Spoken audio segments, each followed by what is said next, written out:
Hello, Abigail here with the Tarotscopes for Pisces season, Gemini sun, moon, and rising. All right, my Geminis, this season is wild to say the least, especially once we get into March. But let's kind of go over the major transits. I also have a video that's going to go more in depth into this that will already be posted by the time this comes out. Um, but Pisces season is a lot. Reminder, the ruler is in Gemini. Jupiter is over there. It is a detriment Gemini. Jupiter that isn't exactly acting as Jupiterian as maybe we would expect. There is a playfulness, a almost a Loki vibe, the trickster element in this. So not everything is as it seems. And while I don't think Jupiter's out here intentionally destroying things, that's not the nature of Jupiter. It is definitely bringing up unexpected and interesting ways of receiving and experiencing goodness and abundance and expansion. Um, and on top of that, we enter this Pisces season with Mars still retrograde. Now, bright side, it does station direct on the 23rd of February, so just 5 days after Pisces season begins, but then it goes through the post shadow degrees. But we are out of that retrograde. We are moving forward. The stationing is going to be rough. It's already started. Um, it has started because of Mars's cycle. We're already in it. So if you were, because you'll probably see Gemini, this video will be posted maybe like a couple days before it stations. We will already be in that stationing moment. So what happens is when we end up um, having that retrograde, that moment where the planet begins to appear as though it is moving direct, there is kind of a moment where it is stalled. And depending on the length of, that planet cycle, it can take longer or shorter. Mars can take a while. So we're going to be in the middle of that as we enter Pisces season. It's going to feel a bit regressive, but I think you all, as Gemini heavy people, are actually quite well equipped to kind of handle the unexpected. Also, Jupiter is in your sign. Then we have that new moon in Pisces, which is on the 27th of February. And then kind of the doozy of Pisces season, if we don't count the eclipse, is the Venus retrograde that starts on the 1st of March.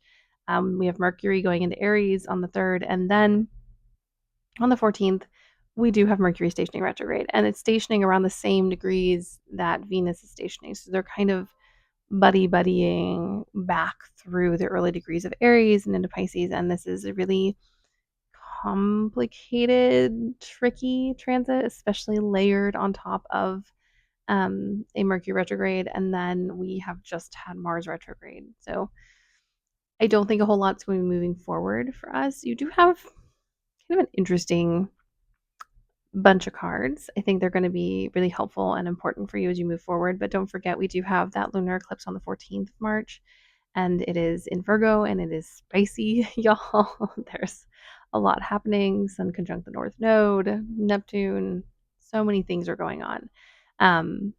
And then after that, we get the day after we get that Mercury stationing retrograde, and then we kind of, it's not smooth sailing because there's a lot of other dynamics happening, but it's definitely different sailing as we head into Aries season on the 20th. Excuse me. I am trying a new prebiotic for my tummy problems, and I think this is the first time a prebiotic has tried to kill me. Very uncomfortable. Anyways, your oracle card is Harvest of the Hearts, balance, strength, and vulnerability. And I think this is really beautiful for you because I do believe that Jupiter and Gemini, this whole transit that started last year, is really about you embracing yourself and you becoming more true to yourself. I think the trick about Geminis is you're so good at shape shifting and wearing different masks and being a different, version to every person. And I don't think this is inauthentic. But if you're not careful, you can become too flexible almost. You can, almost over transform yourself into something that you're not in order to make other people comfortable. And I think Jupiter and Gemini has been highlighting the ways in which you need to be more true to yourself. A lot of people kind of read this as inauthenticity or manipulation. I think that's just how you are. I don't think it's always, I have met manipulative Gemini, but I don't think it is an innate Gemini trait to be a sneaky little little worm. Um, and I think in this moment, in this Pisces season, with Jupiter kind of highlighting that place for you, it is about coming home to self. It's also about taking all the things that you have integrated and learned through this Jupiter cycle and through the past year. And we're moving into the last sign of the zodiac. Next season is the beginning of the zodiacal year. Really taking to heart who you are and who you need to be, and finding a balance between your abilities to change. And also not changing simply because there's discomfort. Changing because you want to, changing because there's a good reason, changing because it's more authentic to you rather than changing because someone doesn't like the way you do something or has made it uncomfortable for you to be yourself. This is a season for you to really embrace the unique power that comes with that mutable energy that is Gemini, and that ability to shift and change, but also to be strong in your sense of self and to, understand and know yourself and all of your dynamism and your dynamic um, presentations while still, knowing your way home. So, you know, take heart, care for yourself, embrace who you are. I mean, I think it's also the time to, if you haven't yet, throw off other people's perceptions and need for you to be a certain way for them to function. You should be able to be yourself and they should be able to be themselves, and you should be able to get along. And if not, then maybe it's not the best time to be around that person. And that's very Venus retrograde. Moving into the cards, I am glad that we start out with this. We start off with a Nine of Coins. I do think this is a time of celebration. I do think it's a time of visibility for you. It's a time to count the lovely things you have. I do find with this card there is a kind of graspingness with that tongue. So I think it's a reminder that you don't need to hold on desperately to one coin in order to get what you want.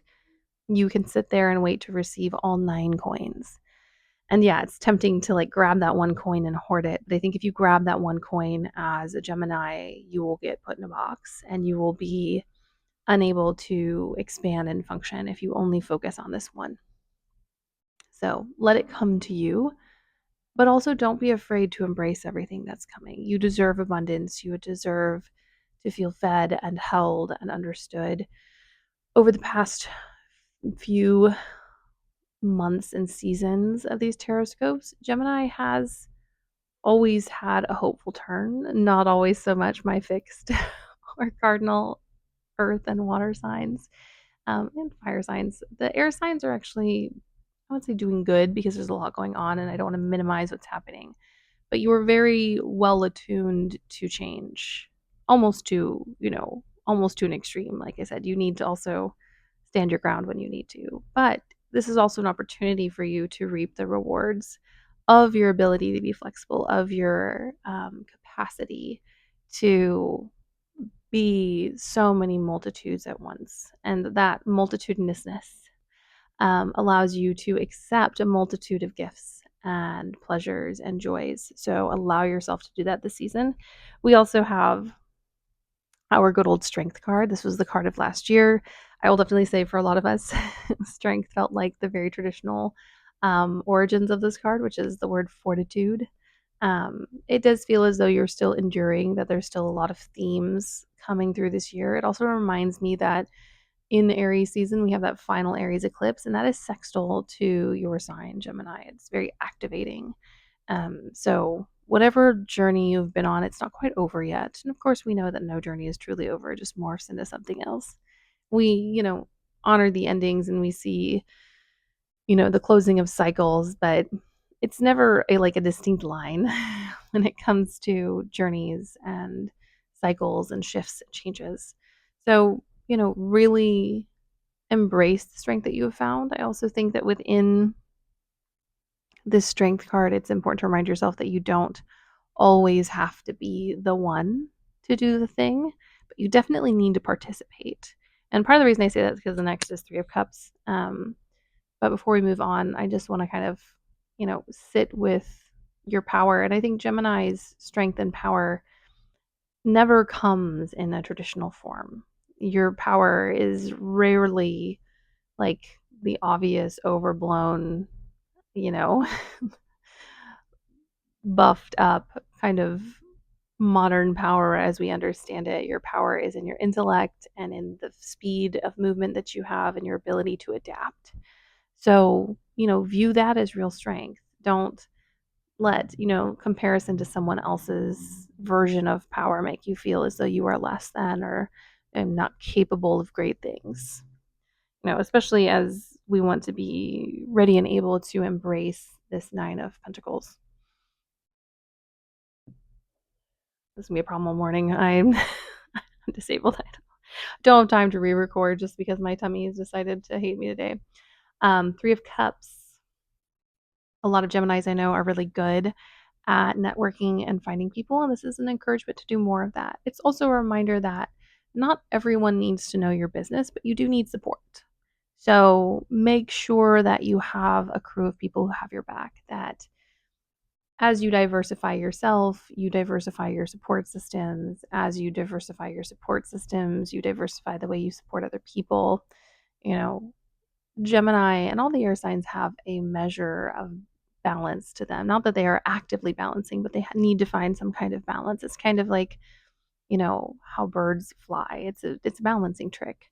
Um, so to make sure that you're balancing out those places and maybe not putting all of your eggs in one basket, not because maybe that person's unreliable, but it's a lot for one person to hold.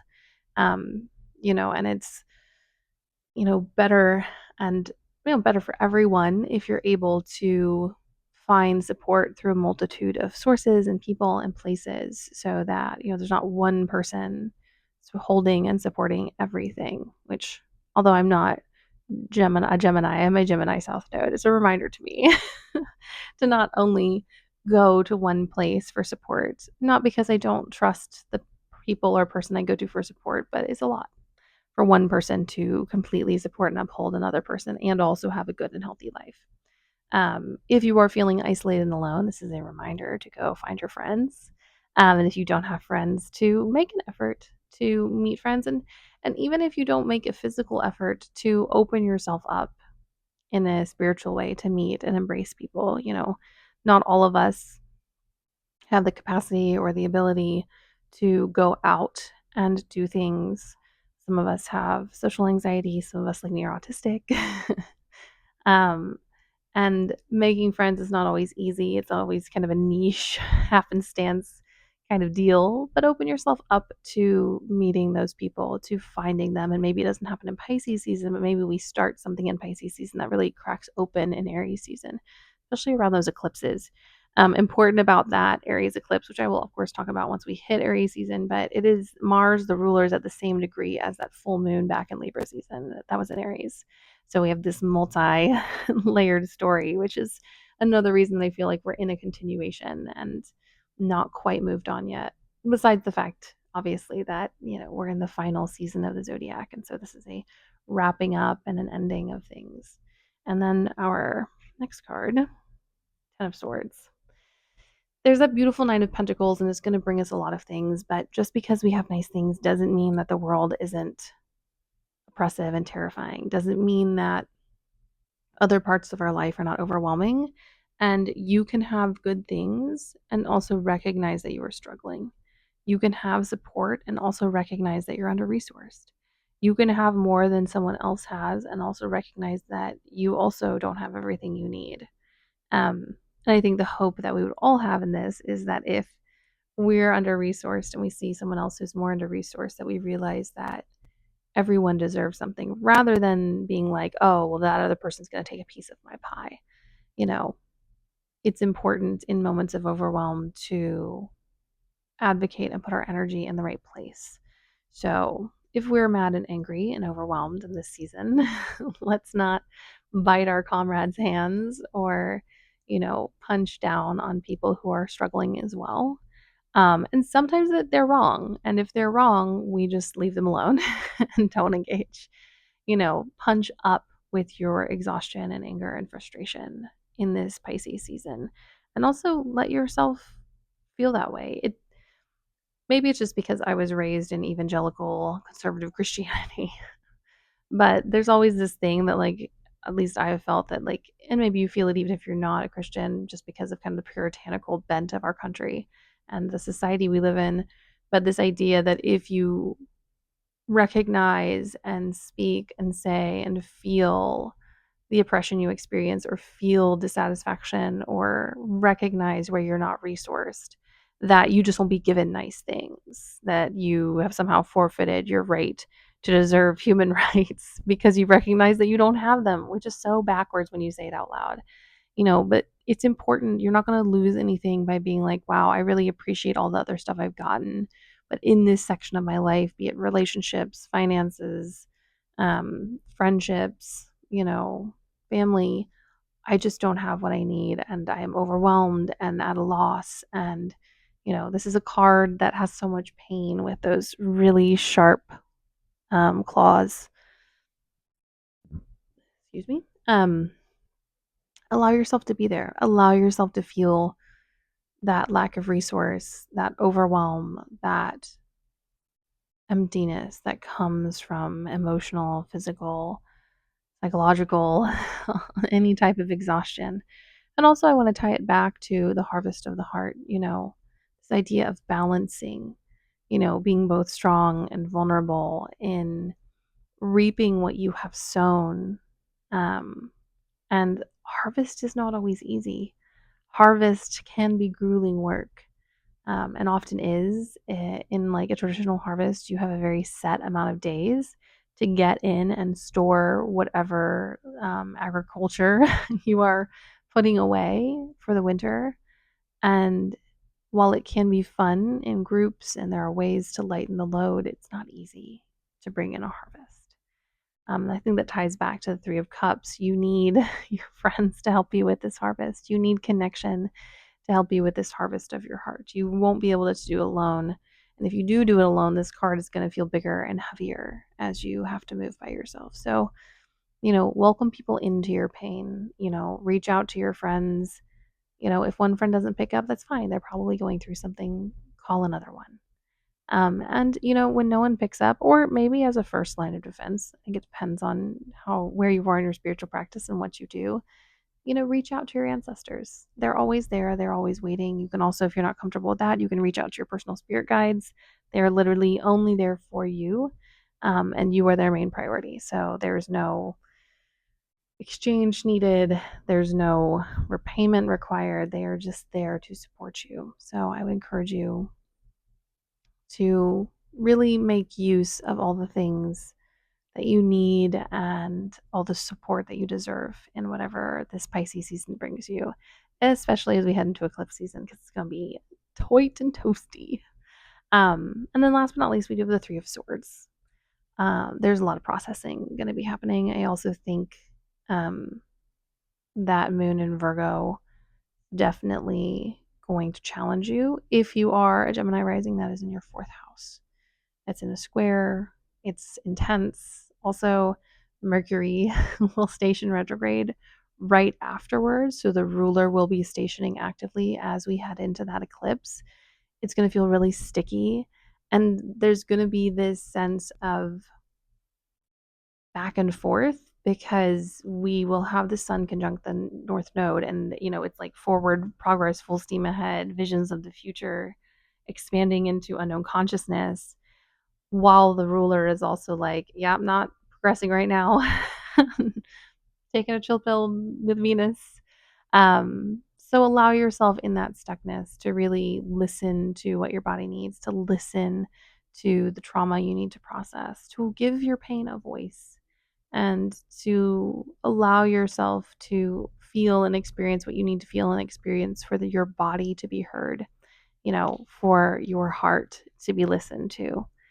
Um, it's not enough to just take the good things of a harvest. You also have to take the things that are hard and difficult.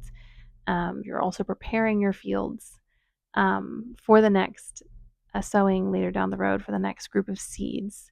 And that will require you to pull up some weeds and to do some tilling and to take stock of what you have. And that's not always comfortable, and it can be really difficult. So give yourself grace and give yourself that space that you need to truly be yourself and appreciate who you are, and also give yourself space to be human and to feel everything that you need to feel in order to process and to move through life, and also to have space to accept and embrace this Nine of Pentacles. It was at the beginning of the spread, but I do feel like it's going to come back around at the end of all of this. And part of this kind of gloomier ending process is creating space for more pentacles, is creating space for more beautiful things, even though it's not going to feel like it 100%, which I am aware of. Um, anyways, well, this is my reading for you. And I know it feels difficult, especially as we're coming out of that Mars retrograde and we're like smack into some wild astrology. But I do feel like, this is a special time for you to become closer to yourself and those you care about. And last but not least, I will leave you with the image of this card. And I hope that it resonates and it gives you hope and strength as we move through Pisces season. I will see you all in a different time and space. Comment if you have any questions. Please like and subscribe. And blessed Pisces season.